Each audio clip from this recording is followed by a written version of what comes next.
is this, a sneak attack? While you're working on that one, yeah, Okay. she's coming up. Look at... What's going on, guys? Welcome to today's video. If you're new here, my name's Kyle. And I'm Ryan, so he's taking my lines now. We'll see how that is, but I'll give him some leeway because tonight is another one of those nights where one of us just got back into town to find a crocodilian laid eggs. So I just came back and, I mean, what do we got going on today? We are in the greenhouse, as you can see, with my brother Timmy yet again. We got Jack back there hiding. Oh, big old Jack. And then we're gonna teach Timmy how to collect eggs tonight. So he's gonna get in there. I'm gonna pull the Caiman off the nest, and then you're gonna collect the eggs. Oh, yeah. Okay, maybe not. But we are collecting Caiman eggs because she has laid. And how do we know she laid? Well, there's she wasn't the cleanest about it. So there's some eggs that are spread about. So when she obviously put the nest back together, she pushed some eggs to the back. So she's actually done that before. Now that I think about it, she has pushed eggs. So we'll collect those, see how they're doing, see how many are in the nest. And it kind of looked like both females had laid when we came out earlier, and one was eating an egg in the water. That's what I don't get is, you know, it kind of looks like they both laid, but the one definitely laid. She has that telltale sign of her laying. Again, not super emaciated, but you can see that she has a deflated belly. So she definitely has laid. She was on the nest. So there's another indicator that she was protecting it. Yeah, just blind the Caiman, why don't you? Old Cherokee trick. Cherokee trick? You never seen that movie with Without a Paddle? They blind the salmon. They do figure eight. Shine the fish. Old Cherokee trick. Yeah, these are Caiman. So why are you I know, blinding but them? we got to go in there with them. So let's see how mellow them reactive out. they are. Oh, okay. So these guys also have been super chill. It's not like the Salties or even the Niles that are very good parents, very protective parents. Maybe it's just because these guys don't have many predators in the wild as far as egg-eating predators, but these guys are very mellow. So, which makes it good because it's at night. We're in the greenhouse, tight space. But yeah, I mean, you say tight space, but for people to get a glimpse here, I mean, literally, we got 3 feet of room here, and the maximum room. How much space do you think that is? Right below you. Yeah, that little corner. 5 foot by 4 foot. Yeah, so not very much space. 4.5 feet. 4 3/4. And then about a 6 foot wall to climb up. Yeah. Worst case scenario if you need to. Yeah. I'll jump down here. I'll hand back the eggs, and I'll be able to jump back up. So that is definitely the mom, as you can see. She's gonna come and check out the box and destroy it. So, like I said before, you can see her belly. It's just she has, you know, a little bit of a deflated form to it. Now I'm curious as to see what this second female does, because this one is obvious that she laid eggs. I'm curious as to what she does now. She doesn't look like she laid. She looks a little bit heavier set than the one obviously on the nest. So maybe she's just like, hey, if you need support, I got you here. You know, if we need to mess somebody up, I'm there. But I don't think she laid. All right, so time to go in there, start collecting them, and I mean, we can hang out here for a while and talk if you want. I mean, people have been saying they don't want to see your face anymore. They want to see more crocodiles. What? That's What's wrong with my face? Is it the mustache? It's the mustache. It's the mustache. Shave it. Okay, so what we're gonna do is Jack, you grab one arm, I'll grab the other. We'll lower Timmy down. Oh, yeah. Now get Come on, Tim. man. No, get off me, man! All right, No, I'll be Kyle's eyes. thanks. Right about here. So Timmy, Right there? if you could let me know when the thing latches onto my leg, there she comes. I would appreciate that. She is being a little bit defensive. Oh! Okay. Did that get you, Tim? So if you see, dude. look at this. Hey. This is cool because they're both defending the nest. So. Oh! Hey! Hey, Get back. Come on. Get back. Did they grab one another, Jack? No. They just bumped. That is really interesting that they both are defending the nest, though. When she's out, the Yacari Caiman are a very social species. You'll find these guys in the hundreds, if not thousands, together. So they do great together. But this is something that it's so cool to see. Hey! Stop it, girls! What'd you do? I mean, they're both being really defensive over the nest as if they both laid. And where's the male? Oh, he's busy taking a nap. He's back there. You see? Oh yeah, there he is. Oh yeah. Oh, come on, Timmy, you jinxed it. Now he's coming after me. But these guys are very vocal species. They chatter back and forth, so it's super interesting. So I'm gonna try to get her to. So I have never had her be this defensive before. Maybe we'll have to try the old towel trick, but usually they're not too terrible. That see, she is being. Okay, I'm gonna go in. Okay, so she's standing her ground in the water. And you see how they posture up, how they kind of, pop their neck up. That's definitely a defense display. Whereas you can see the other one is kind of just like, hey, I'm here. Let me know what's going on. So their eggs. Jack, do you mind pushing the light more on the female that's posturing so we can kind of see that a little bit, a little farther back? There are two eggs that are way in the back that are a little more dangerous to get. So I'm going to try to get her to work her way back. This may be the first time that they've had a really good nest, and I mean, I've never seen where she is this defensive over her nest. Come on, girl. But what's nice is, what is this, a sneak attack? While you're working on that one, yeah, Okay. she's coming up. Look at this. So, get out of here. Hey. Get out of here. Get. It's so funny She's how they completely work, posturing. isn't it? How she knew to come. She did a 90-degree turn. It wasn't like, hey, I'm going to come over here and help you. She was very calculated about that. So these species are freaking cool. Freaking cool. It looks like they put the eggs deep down in there. Well, also too is we're gonna have to take this nest completely apart because, especially if we think that both of them laid. We could have one that laid up here and then one. Hey. So the biggest thing is just to keep them from charging.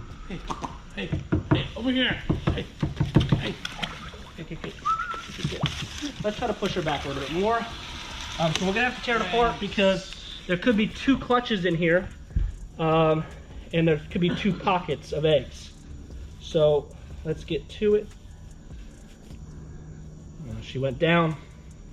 Yeah, so now it's only that one female sitting right there. Jack, put some light on her so we can see. Yeah, she's right there. Where? No, just that one. The other one went down. Get. Come on, girl. Come on.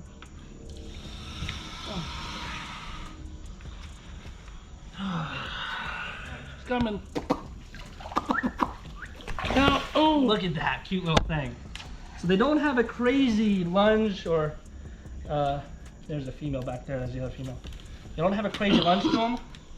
So they're not a super dangerous species to work with. But as you guys saw, they can definitely work in packs. That was really interesting to see the other one sneak up on you. So you can, And the female's right back there, guys. So she's thinking about coming up. And the male's actually underwater, so we're not sure where he's at. oh! So they still have their quick bursts. Let me see if I can get her back a little bit more. I mean, these eggs look great, guys. Do you see any banding at all? It's hard to say it right may now. be a little early. I think these are a little early. I think she may have very recently laid. Here we go. Back. See, I mean, you can't give them any grounds. Luckily, they are a little intimidated of people, as you saw how she closed her eye when I got close to her. She isn't intimidated. She just wants to be a good mom and protect the nest. But she is a small species, so obviously going against me, it's a lot different than me going against a 15-foot saltwater crocodile. But she's still gonna push my luck. She's still gonna be a mom and do what she wants to do. Or do what she instinctually wants to do. Oh, wow, we're gonna put that Being a good mom. Any more eggs? No, I think we got plenty. And it's in the greenhouse. If they hatch, If there's ones that we miss in the hatch, they're in the greenhouse. Yeah, they're not gonna get out. I think we have plenty of Yukari eggs. Why do I always put the pole? She's smart. She's like, go ahead, put the pole away. Let's get her back in the water. Oh girl. We'll put the nest back together. She still thinks there's eggs in there, so she feels happy. We'll get the eggs in, clean them up, and then count and see how many we have. Well, now we're back in the baby room. This might look familiar, guys. This year has been awesome with eggs, and we actually haven't even shown you all the eggs that have been laid. I mean, well, we had one of the female Americans laid in the water, so we didn't collect those eggs, and then 2 of the other Niles laid. We collected them, we just didn't incubate them. Yeah, we didn't incubate them, and they're all bad. Same as the Niles, didn't incubate them, they're all bad, so we didn't really show it. So, I mean, but we have shown salty, so we got 52 of. Niles, 52, 50 are fertile. Oh, now they know 50 are fertile. Now they know. And then the Niles there's 8 in the incubator? 7. 7 Niles, 17 Chinese alligators, and I'm guessing there's 35 Yukari. What do you think? Yeah, I think it's about right, about 30. I'm gonna say 30. 30? You say 35? I'll say 30. Okay. And because there was a couple that were crushed. But these, 30 here. 30. I'm still saying 35 here. Okay. So same process. You're gonna dip them in the water, clean them off, dry them, put them in the. What is this? What? Are you teaching me how to clean eggs? Yes, this is a cooking show. So what do I do? Okay. So I So take the egg. you're gonna take the egg. This one's really dirty. This would be the perfect one. No, you don't struggle. Okay, fine. So that one's gonna be the most satisfying, guys. As you can see, super dirty. Okay. Okay, now you're gonna dip it in the water. Clean some of that dirt off. You're gonna need to rub it a little bit. That one is dirty. Shing, sparkle, sparkle. And these ones actually notice were a little different. The rest of them, I mean, they all sound and feel like porcelain, but this one, these eggs are a little bit more porous, meaning that it looks like there's holes in the actual. No, like, I don't know what it creases. is. It's like I've seen it before. You see, like you really see calcium buildup. the patterning there. Yeah. Yeah. Whereas like the salties were perfectly smooth. So what I know with this is, well, I don't know this, but this kind of just lets me know, hey, keep an eye on it. As you said, it could be a calcium deposit. With that being in a sterile condition, there's very little breakdown of the egg shell. So with that, you got to just make sure that you are very conscious of like when they're hatch hatching. period. Yeah, because if you're hearing them, you may have to help them, because this shell, again, usually in the wild with the dirt mounds that they build, there's all sorts of various bacteria that will slowly break down the eggs. Whereas here, it's a very sterile environment. They're not going to have that. So again, you just have to be cognizant of it and go from there. I do want lakes full of crocodiles. Yeah, elaborate on that, because what you want to buy, how many acres? Like 200, 300? How many acres do you want to buy? I'd like to get about 700 acres. What I want to do with that is, obviously, guys, I love crocodiles. I've always loved crocodiles. I'd love to have, ponds full of these, full of each species. So that's why I incubate a lot for female, because it's easier that they get along. Porosis, saltwater crocodiles, Nile crocodiles, Yukari Caiman can be found in huge quantities together. So they're very social species. And again, you said pond, but when you actually think about this, these are going to be lakes of crocodiles. So there'll be enclosures that'll probably be, I don't know, 5, 10 acres, 15 acres each. And so I want to be able to drive swamp buggies in there, feed them off the swamp buggy. And obviously, too, I'm taking into account the care that they need. So obviously, I want to make sure that it's properly staffed. Yeah, they'll properly staffed, properly. We have enough funds to care for the animals. And obviously, these guys are going to come out very small, so they're going to eat a lot less. But when they're adults, we'll definitely have we have the funds. We have the funds, so that's why we're doing it. To make sure that these animals will be taken care of very well throughout their lives. So you've got a lot going on. I know we mentioned this with a Q&A before, but first steps, I mean, you've got the new property that's here that we're going to show in a very soon video. Yep. Then you got the sanctuary that's going to be hopefully opened up the beginning of 2021. Yeah. And then you got the ranch you want to buy to have lakes of crocodiles. Well, So 2021. the ranch is not just for my crazy obsession. It's not like I'm, you know, it's my little, what is it, Wonderland? Was it Fantasyland? Yeah. So I'm not, so the current property is for education.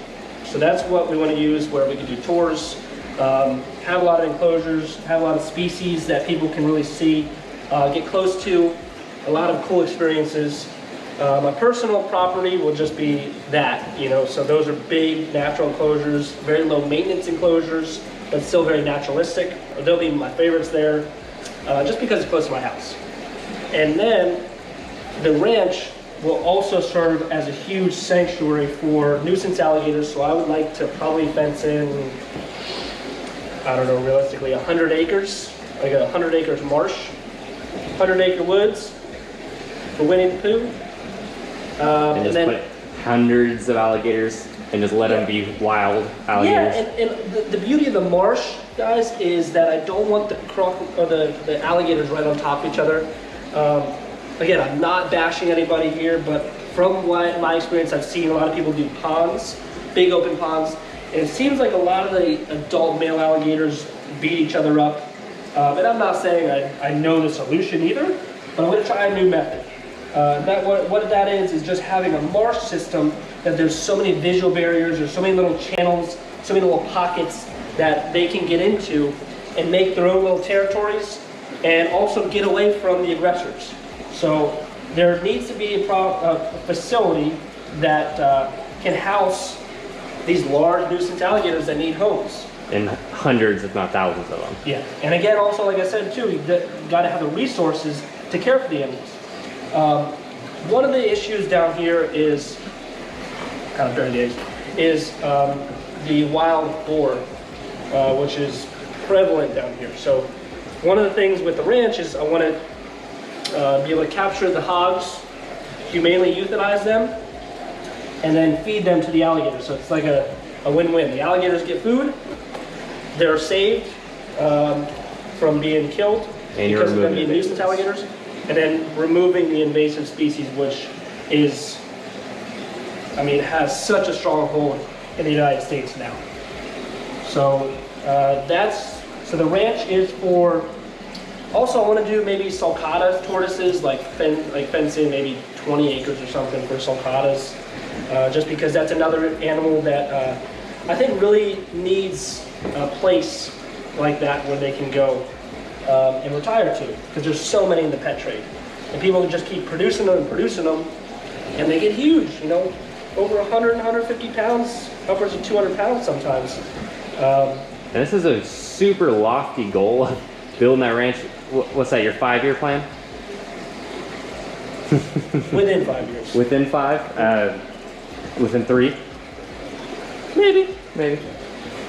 Probably by the time that all these guys get to adulthood, all the salties hatching up this year, all that. 3 years? You think they'll get to adulthood in 3 years? I mean, I can get them probably to 9 foot. Oh yeah? They're gonna look wonky. What are you ready? Are you feeding them? Are you growing them up for the farm? So this, in real reality, yes, I do want ponds like with a bunch of salties or Niles in it, which would be cool. But also the ranch is for a lot of benefit. Like I said, the nuisance alligators, the sulcata tortoises, and then we're going to get into some other species that I really don't want to divulge yet too much, just because I know it's uncertain. But you know, crocodiles, crocodilians, and tortoises are my wheelhouse. So that's a definite for me. Unfortunately, we are There's running still out of more space. eggs in it? Yeah. Holy cow, you got at least 3 more. I'm being a little generous with the space. Yeah, you might need to start putting them closer together Yeah. there, Kyle. What are you doing? What are you doing, Kyle? So the ranch, that's for all that stuff, and we may actually do tours out there, which would be cool, like swamp buggy tours. Like I said, go through the enclosures with swamp buggies, feed them off there. Again, I believe 3/4 of conservation is education. So, you know, if we can make it educational, why not? And obviously bringing everyone there via video form.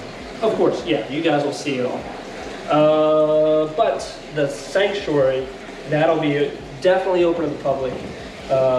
We started renovations today, so that's super exciting. And hoping to have that open January of 2021. Yes. But yeah, guys, I just want to, stress that, we're not here. We've gotten a ton of eggs this year, and yeah, we want to produce some.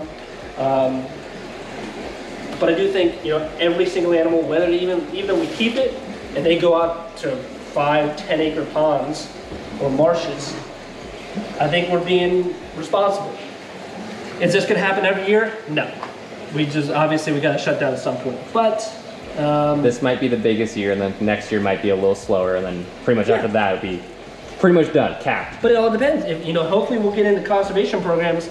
After that, let's push for conservation programs that we can try to do reintroduction programs. So then there's that much more of a worthwhile purpose to produce these guys in captivity. Now, Yukari Caiman, there's a lot in the wild, so there's not a really need for them to produce them as far as conservation. But they're smaller species. They're Caiman.